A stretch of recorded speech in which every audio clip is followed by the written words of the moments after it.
If you wanted the shidduch, and if she ruined the shidduch, according to the Gemara, that's heresy. That's not true. Everything comes from Hashem. So Hashem did not enable them to be under the chuppah together. It doesn't matter, Mom, that you thought it was a dream shidduch. It doesn't matter that you thought that everything was great. It doesn't matter how bad you wanted it.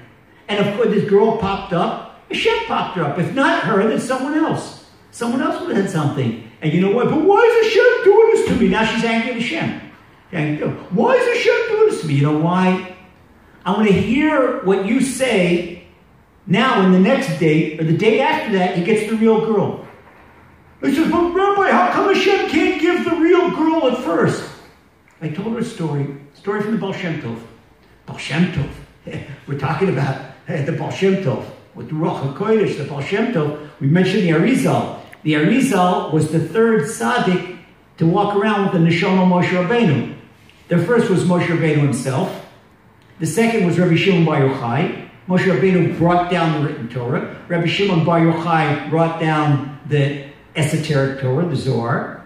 Comes along the Arizal, he brought down the Torah of Kabbalah. Come the Baal Shem Tov, he brought the Torah of Hasidus. And then the fifth person, fifth tzaddik to have the Neshama of Moshe Rabbeinu was Rabbi Nachman of Breslov. And that's what Rabbi Nachman says, my fire shall burn until the coming of Mashiach. Rabbi Nachman brings us the Torah of Emuna and Gula. Because what's the married out to the Torah, the reason that we don't have the Gula is because of the Lev Emuna. And this whole thing about Shidduchim, it is all Emunah. Like everything else in life. Shidduchim and marriage is all Emunah. No difference. So what did I tell the mother? I said, look, story told her, but story about Baal Shem Tov. Ulul was the Baal Shem Tov's daughter. Ulul said, Tate, my father, who's my Basher? He says, you wait and see. So she met one guy. Said, Tate, that's not my Basher. He says, I know. She met another guy. She met a third guy. The fourth guy, we Tate, this one, that's your Basher. So she says to her father, she says, Tate, Heilige Tate, my holy father. She says, if you knew who my Basher is, why did I go through the problem of three Shidduchim? Why not give it me first? Okay, why not save the thing? He said, you had to go through them. The Baal Shem Tov said to her. You could see the Shomas like the Rizal. He said, you had to go through. Because these were all your husbands in former go-rounds. So your tikkun here was to see them, bye-bye. And you go down the road, he goes down the road. Now for your tikkun, this time you get this particular neshama. So you had to go through.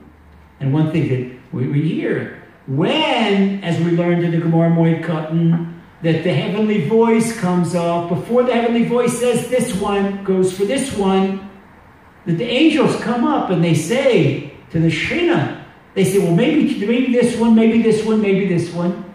For every angel that opens his mouth, that's somebody we got to meet in Shidduchim. Okay? So, we got a person, we're lucky if no angel opened his mouth and Hashem just right away says the first one. There is something like that, and if we have time, I'll tell you a story about that also.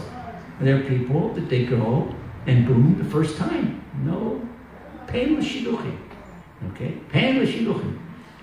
Hashem. So the Arizal says, if you're under the chuppah, that's meant to be. Hashem doesn't make mistakes. And this is why I told the mother, this was not what Hashem wanted. Because one thing we learn, go back to the Garden of Emuna, okay, that everything is from Hashem, and everything is for the good, and this is what Hashem wants. That's like I could say, thank you, Hashem. Neighbors would say, this is what Hashem wants. If this is what Hashem wants, we can thank Him for Him. This is what Hashem wants. Hashem, you want it this way? We say thank you. So here we say. So what happens to people? Now people, let's go back. We're not skirting the thing. We'll get back to single people in a moment. We'll go back to the married people. Okay, the married people, this one, I didn't know, I didn't realize he would be like this. I didn't realize he was stingy. I didn't realize he was this way. I didn't realize that way. And then the guy says, oh, but when I married her, she was a size 4, and then right after she blew up in a balloon, and when I met her, she was a great tennis partner, and afterwards she would play tennis. What is that? You want a tennis partner? You got to marry her and give her a ketubah and send her to play tennis with her? What are you talking about? Okay, people, all kinds of weird stuff, which you imagine with a husband. All kinds of weird stuff. You can see today. Now back to the single people. Today, we get a call from a young woman in Shidduchim, went out with a guy 8 times.